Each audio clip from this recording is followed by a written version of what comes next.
पूर्व भारतीय राजनयिक अनिल त्रिगुणायत ने बांग्लादेश की पूर्व प्रधानमंत्री खालेदा जिया के निधन पर गहरी संवेदना व्यक्त करते हुए कहा कि उनके जाने से बांग्लादेश की राजनीति में एक महत्वपूर्ण युग का अंत हो गया है। उन्होंने कहा कि जिसे बैटल ऑफ बेगम्स कहा जाता था वो अब समाप्त भले हो गया हो, लेकिन देश में नए नेतृत्व का दौर शुरू होगा जो अधिकतर पुरुष प्रधान होने की संभावना है। उन्होंने ये भी उल्लेख किया कि अब बीएनपी में तारिक रहमान नेतृत्व संभालेंगे, जिससे पार्टी के लिए जनता में सहानुभूति बढ़ सकती है। त्रिगुणायत के अनुसार बांग्लादेश की वर्तमान राजनीतिक स्थिति बेहद जटिल है और यदि चुनाव नियत समय पर होते हैं तो परिदृश्य कठिन होगा। विशेषकर युवा वर्ग पारंपरिक राजनीतिक दलों का विकल्प चाहता है, लेकिन नए नेतृत्व के पास अभी वो मजबूत ढांचा नहीं है जिसके आधार पर वे एक सशक्त विकल्प प्रस्तुत कर सकें। उन्होंने कहा कि आगे हालात कैसे बदलते हैं ये समय ही बताएगा। Sir, I would like to convey our condolences to the people of Bangladesh, her family, as well as the BNP party. This is an era which is over now. As we call it, the Battle of Begums is over. One of them is here in India in exile, and the other one has unfortunately passed away. She has not been keeping well, and it was really a matter of time. This means that you will have an era of new leadership in Bangladesh, and which will be mostly male dominated. And this Tariq Rahman has already come, saying that on the advice of doctors that she was in a critical situation. So he's acting chairman, now he'll take over as chairman. And this will also provide certain sympathy in the Bangladeshi people about the BNP. Currently, of course, the situation is very complicated in Bangladesh because if the elections are held as planned, and hopefully they will be, we are looking at a very, very difficult scenario. A major political party of Sheikh Hasina Awami League has been banned. So many of those people might be contesting, if they're allowed to, as independents. You have the Jamaat-e-Islami, which is, according to various polls that have been recently come out, has roughly about 35-36%, which is perhaps the highest for them. And so they have been the kingmakers mostly, worked with BNP, but this time they are trying to work with the, I would say, the young youth parties, new parties, Citizenship Party or something like that, Bangladesh Citizen Party. So I think that this situation is going to be very difficult because the new younger generation of people there, especially the youth leaders, don't want the old parties to continue. But they don't have the kind of a structure that is needed to provide an alternative. We have seen what happened in the last 1 year in Bangladesh. And of course, we'll also have to see what kind of gimmick or a role the current leader plays, who definitely has the ambition to continue in some kind of a role, whether as a president later or some kind of a thing. So we'll have to see how it all plays out. But the situation is in a flux. And whatever happens, relationship with India will remain testy. आज वैकुंठ एकादशी के पावन अवसर पर कडल्लूर स्थित प्राचीन देवनाथ स्वामी मंदिर में भव्य रूप से सर्गवासल परमपद वासल का उद्घाटन किया गया, जिसे सुनकर श्रद्धालुओं में भारी उत्साह और श्रद्धा की लहर फैल गई। इस अवसर पर मंदिर परिसर में सुबह से ही भक्तों की भीड़ जमा होने लगी और देश विदेश से आए श्रद्धालु विधिवत पूजा अर्चना तथा दर्शनार्थी रेखा में खड़े होकर अपने अपने परिवारों के लिए आशीर्वाद की कामना करते दिखे। वैकुंठ एकादशी हिंदू धर्म का अत्यंत महत्वपूर्ण एवं शुभ दिन माना जाता है। मान्यता है कि इस दिन भगवान विष्णु वैकुंठ द्वार से सर्गवासल, जिसे परमपद वासल भी कहा जाता है, के माध्यम से अपने भक्तों को वैकुंठ लोक में प्रवेश का आशीर्वाद प्रदान करते हैं। इसी विचार के साथ सुबह मंदिर के मुख्य सर्गवासल द्वार को विधिवत खोलकर भक्तों को इसके दर्शन का अवसर दिया गया। भक्तों ने वैकुंठ एकादशी की पारंपरिक प्रार्थनाएं, कीर्तन, आरती और मंत्र जाप में हिस्सा लिया। मंदिर परिसर में प्रसाद वितरण भी किया गया, जिसमें प्रसाद की लंबी कतारें देखने को मिली। कई भक्तों ने इस अवसर पर उपवास रखा और भगवान के दरबार में अपनी भक्ति सुमिरन प्रस्तुत किया। विशेष रूप से सजाए गए मंदिर के प्रांगण में रंग बिरंगी लाइटिंग, धार्मिक झांकियां और फूलों की सजावट ने आयोजन को और भी भव्य और प्रसन्नमय बना दिया। श्रद्धालुओं का कहना था कि वैकुंठ एकादशी पर सर्गवासल के दर्शन उन्हें आध्यात्मिक शांति और जीवन में समृद्धि का आशीर्वाद प्रदान करेंगे। मंदिर प्रबंधन ने सुरक्षा और सहज व्यवस्था के लिए पुलिस तथा स्वयं सेवक दल के साथ मिलकर श्रद्धालुओं को दर्शन और पूजा में किसी भी प्रकार की असुविधा न हो, इसका विशेष ध्यान रखा। इस शुभ आयोजन में सभी आयु के लोग, बच्चे, युवा, वृद्धजन सभी शामिल हुए और एकात्म भावना के साथ भगवान देवनाथ स्वामी के प्रति अपनी श्रद्धा प्रकट की। सर्गवासल के उद्घाटन और वैकुंठ एकादशी के महत्व ने इस धार्मिक उत्सव को कडल्लूर के नगरवासियों तथा वहां आए भक्तों के लिए एक अविस्मरणीय अनुभव बना दिया। नए साल 2026 के अवसर को लेकर श्री माता वैष्णो देवी श्राइन में श्रद्धालुओं की भारी भीड़ देखी जा रही है। नए वर्ष के उत्सव से पहले ही देश भर से भक्त माता वैष्णो देवी के दर्शन और आशीर्वाद लेने कटरा पहुंचना शुरू कर चुके हैं। इस साल भी कटरा के आसपास के इलाके में यात्री और भक्तों की लंबी कतारें, बसों और निजी वाहनों की भीड़ तथा पैदल मार्ग से पहाड़ों की ओर बढ़ते भक्तों का दृश्य आम नजर आ रहा है। श्राइन ट्रस्ट और स्थानीय प्रशासन ने मंदिर के आसपास यातायात, सुरक्षा और भीड़ प्रबंधन के लिए विशेष व्यवस्थाएं की हैं, ताकि श्रद्धालुओं को सहज और सुरक्षित रूप से दर्शन तथा पूजा अर्चना का अवसर मिल सके। ट्रस्ट द्वारा भी विशेष पूजा कार्यक्रम, आरती, कीर्तन, भजन और प्रसाद वितरण को व्यवस्थित किया गया है, जिससे सभी श्रद्धालु धार्मिक अनुभव का आनंद ले सकें। नए साल से पहले माता के दर्शन को लेकर देश विदेश से लोग कटरा के रास्तों पर उमड़ रहे हैं। कई भक्त समूह, परिवार और युवा साथियों ने अपने पवित्र यज्ञ यात्रा यानी पदल यात्रा को प्राथमिकता दी है और कठोर पहाड़ी मार्ग को पार करते हुए माता के दरबार में प्रवेश कर रहे हैं। श्रद्धालुओं की सुरक्षा के लिए मार्गों पर पानी, भोजन, चिकित्सा सुविधाएं और राहत शिविर भी लगाए गए हैं। कुछ भक्तों ने बताया कि नए साल की शुरुआत माता वैष्णो देवी के दर्शन और आशीर्वाद से करने का अपना एक आध्यात्मिक संकल्प है, जिससे उन्हें आने वाले वर्ष में शांति, समृद्धि और स्वास्थ्य की प्राप्ति होगी। उधर कई पर्यटक एवं स्थानीय दुकानदार भी इस समय से खासा प्रभावित हैं। होटल, लॉज, ढाबे, ढेरों स्टॉल और दुकानें श्रद्धालुओं से भरते पूरे दिख रहे हैं और इससे स्थानीय अर्थव्यवस्था को भी गति मिली है। अधिकारियों ने बताया कि भीड़ नियंत्रित करने व दुर्घटनाओं से बचाव के लिए सुरक्षा में चुस्त व्यवस्था की गई है। यातायात नियमों का पालन, पैदल यात्रियों के लिए विश्राम स्थल, आपात चिकित्सा टीम और पुलिस सहायता तैनात है। इसके अलावा कटरा होटल एवं धर्मशालाओं में भी अतिरिक्त व्यवस्थाएं की गई हैं, ताकि अधिक से अधिक लोगों को ठहरने में कोई कठिनाई न हो। इस तरह नए वर्ष के आगमन से पहले ही मां वैष्णो देवी का धाम श्रद्धालुओं की आस्था का केंद्र बना हुआ है। भक्तगण माता की दया और असीम कृपा के लिए मन, बुद्धि और भावाभिव्यक्ति के साथ शीश झुका रहे हैं और आने वाले वर्ष में सुख शांति की कामना कर रहे हैं। ये भी बताया गया है कि नए वर्ष के दिनों में भी श्रद्धालुओं की संख्या और बढ़ने की संभावना है और प्रशासन तथा श्राइन बोर्ड ने भीड़ प्रबंधन के लिए 24/7 निगरानी, हेल्पलाइन और अलग-अलग मार्गों पर निगरानी बढ़ा दी है, ताकि किसी प्रकार की असुविधा या परेशानी ना हो। इस प्रकार कटरा में वैष्णो देवी धाम पर नए साल से पहले ही भक्ति और उत्साह का माहौल है, जहां हर आयु वर्ग के श्रद्धालु अपने विश्वास और भावनाओं के साथ माता के पवित्र दर्शन के लिए पहुंच रहे हैं।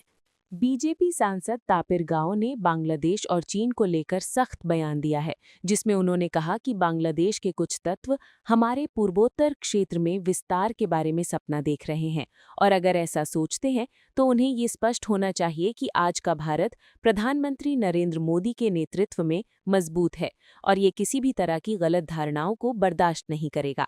उन्होंने ये भी कहा कि भारत 22 किलोमीटर के चिकन नेक कॉरिडोर को और विस्तारित कर सकता है और चिटगांव हिल्स तक भी पहुंच सकता है, ये संकेत देते हुए कि भारत रणनीतिक रूप से सक्षम है।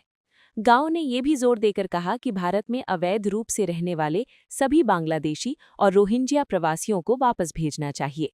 गांव ने चीन द्वारा अरुणाचल प्रदेश को दक्षिणी तिब्बत कहने वाले दावे पर भी प्रतिक्रिया दी। उन्होंने कहा कि भारत ने कई बार स्पष्ट किया है कि अरुणाचल प्रदेश भारत का अविभाज्य हिस्सा है और ये क्षेत्र कभी भी तिब्बत का हिस्सा नहीं रहा है।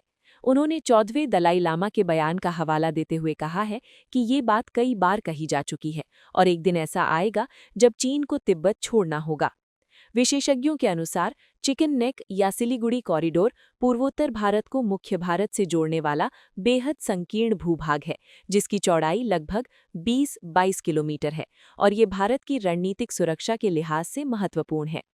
टापिल गांव के इन बयानों ने क्षेत्रीय सुरक्षा, अवैध प्रवासन और भारत-बांग्लादेश तथा भारत-चीन संबंधों को लेकर नई बहस को जन्म दिया है, जिसमें राजनीतिक और कूटनीतिक प्रतिक्रिया दोनों की संभावना। एक ग्रेटर बांग्लादेश बनाने का जो इनू का विचारधारा सपना जो है बहुत बड़ा गलत है। आज पहले जैसा पहला भारत नहीं है, आज ये 2025 का भारत है जिसका नेतृत्व नरेंद्र मोदी जी कर रहा है। ये गलतफहमी नहीं होना चाहिए। हो सके तो हम 22 किलोमीटर सेकेंड को एक्सपांड भी कर सकता है और सीतागोंग हिल ट्रैक भी हमारा कब्जा में भी आ सकता है। ये बांग्लादेश आसान से पूर्व उत्तर राज्यों को एक्सटेंडेड ग्रेटर बांग्लादेश बनाने का सपना जो है उसके लिए बहुत बुरा दिन आने वाला है कि भारत देश 2025 का भारत है, हिंदुस्तान है, जिसका नेतृत्व मोदी जी कर रहा है और मोदी जी का सामने ये बकवास करना और मोदी जी का सुख को नजरअंदाज नहीं करना। बांग्लादेश अपना देश को अच्छा से संभालो और बाकी जो भी करना है मोदी जी करेंगे, मोदी जी का नेतृत्व में करेंगे। आज का हिंदुस्तान कुछ भी कर सकता है। तो इलीगल इमिग्रेंट्स को भी भगाएंगे अरुणाचल से? देखिए, केवल अरुणाचल से नहीं है, देश भर में विद प्लानिंग ISI का साथ प्लानिंग करके जो यहाँ बांग्लादेशी लोग सारा हिंदुस्तान में पूर्व उत्तर राज्यों में सारा देश भर में अब तो जम्मू कश्मीर तक जितना बांग्लादेशी आए हुए हैं, इसको किसी भी हालत में हर प्रदेश और गवर्नमेंट ऑफ इंडिया इसको बांग्लादेश वापस करेंगे और कहीं छुपने का जगह नहीं है। SIR जो चल रहा है यही एक पैरामीटर है। बांग्लादेशी और रोहिंग्या हो सके तो अभी अपना आप से जल्दी जाइए, नहीं तो आपको कॉन्फाइनमेंट कैंप में रखा जाएगा और बाद में बांग्लादेश भेजा जाएगा। आप चाइना बॉर्डर पे खड़े हैं सर जी। तो चाइना भी हमेशा ये कहता है कि अभी पेंटागन से रिपोर्ट आई USA से कि ताइवान के बाद अब अरुणाचल को भी फुली डिमांड करता है। और अरुणाचल के ये चाइना का एक गलत प्रेमी है। चाइना कहता है कि ये साउदर्न तिब्बत है। His holiness the present Dalai Lama, अभी का जो दलाई लामा दो बार तीन बार बोल चुका है कि अरुणाचल प्रदेश हिंदुस्तान का इंटीग्रल पार्ट है। जब वो तिब्बत का ये राज करता था तब भी अरुणाचल प्रदेश साउदर्न तिब्बत नहीं था। ये बार बार his holiness present Dalai Lama बोला हुआ है, ये दुनिया का सामने में है। तो इसलिए चाइना जितना भी बोलो, आज हम डोंग में है जहाँ सूर्य का पहला किरण हिंदुस्तान, बाकी हिंदुस्तानी सूर्य रहता है, इस डोंग में पहली सूर्य का किरण देश के लिए आते हैं। इस बॉर्डर में tri junction east of Myanmar है, या मेरा लेफ्ट में तिब्बत चाइना है। ये कभी भी तिब्बत का साउदर्न तिब्बत का कोई डोमिनेंट में नहीं था। ये एक हिंदुस्तान के साथ पहले से जुड़ा हुआ था। आप इतिहास में जाइए, ज्योग्राफिकल में जाइए, ये अरुणाचल प्रदेश भारत का अभिन्न अंग है। तो चाइना जितना भी बोलो, अरुणाचल कोई अरुणाचली चाइना को आता पता नहीं है, हम तिब्बत को जानता है। और पहले जब तिब्बत इंडिपेंडेंट देश था, अरुणाचल के वासी जो बॉर्डर में है उसका साथ वार्ता अरुणाचल के लोग करता था। वहाँ से नमक आता था, आयरन आता था, गरम कपड़ा आता था। हम अरुणाचल के लोग वहाँ खाना पीना जो भी है वहाँ बार्टर सिस्टम होता था। लेकिन तिब्बत का राज में यह अरुणाचल नहीं था। इसलिए मैं बार बार दुनिया को बताना चाहूंगा कि अरुणाचल कभी भी साउदर्न तिब्बत एडमिनिस्ट्रेशन बोल के नहीं था। इसका सबूत his holiness the president Dalai Lama, 14 Dalai Lama 2-3 बार अरुणाचल तवांग में आके कहीं प्लेटफॉर्म मिलता है, ये बताते गए हैं कि अरुणाचल तिब्बत का अंदर में नहीं था। ये हिज होलीनेस दलाई लामा जब लासा में राज करता था तब भी अरुणाचल प्रदेश हिंदुस्तान का अभिन्न अंग था। तो चाइना कुछ भी क्लेम करो, वो तो जबरदस्ती तिब्बत को कब्जा करके बैठा हुआ है। ऐसा एक दिन आएगा चाइना को तिब्बत को छोड़ के जाना पड़ेगा। Thank you. बांग्लादेश के भारत उच्चायुक्त रियाज हमीदुल्ला की ढाका आगमन पर पूर्व भारतीय राजदूत विद्याभूषण सोनी ने टिप्पणी की, मैं इसे सकारात्मक दृष्टिकोण से देखता हूं, क्योंकि यहां कुछ समय रहने के बाद उन्होंने स्थिति का अवलोकन किया होगा और निश्चित रूप से उन्होंने विदेश मंत्रालय के साथ बातचीत भी की है। तथ्य ये है कि उन्हें अपने देश वापस बुलाया गया। ये सुझाव देता है कि शायद वहाँ कुछ पुनर्विचार हो रहा है कि भारत को अनावश्यक रूप से विरोधाभासी नहीं बनाया जाना चाहिए और ऐसा कोई कदम नहीं उठाया जाना चाहिए जो हमें असहयोगी बनाने वाला हो। मेरी स्थिति की समझ ये है कि ये सकारात्मक है कि ढाका की ओर से कुछ पुनर्मूल्यांकन किया जाएगा कि वे अब भी कुछ कर सकते हैं ताकि हमारे द्विपक्षीय संबंधों में जो विचलन हुआ है उसे आगे बढ़ने से रोका जा सके। Just one more question. How do you see the relationship between the two countries going forward? Because, there were reports in media that Bangladesh High Commissioner to Dhaka, he reached Dhaka overnight following an urgent call from the Foreign Ministry amid bilateral ties. So how do you look at those developments, sir?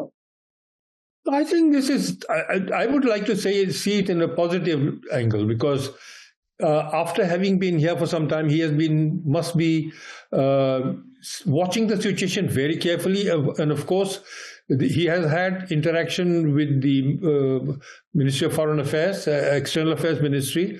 So there must have been some kind of a feeler, I'm sure he would be carrying from the Indian side. First of all, his own reaction about what India would expect from the present dispensation, so that things don't go out of hand. Because if there is a lack of dialogue, that would mean things will deteriorate. They will go from bad to worse. But the fact that there is a summoning of him back home would suggest that there is maybe a rethinking that India should not be unnecessarily antagonized, or no action should be taken that will make them unsupportive. So I think my reading of the situation is positive, that there will be some reassessment, I'm sure, at the Dhaka end, to see is there something which they can do even at this late stage, so as not to allow the drift of the relationship which has ensued in our bilateral relationship. आपको यह video पसंद आया हो तो इसे like करें, हमारे channel को सब्सक्राइब करें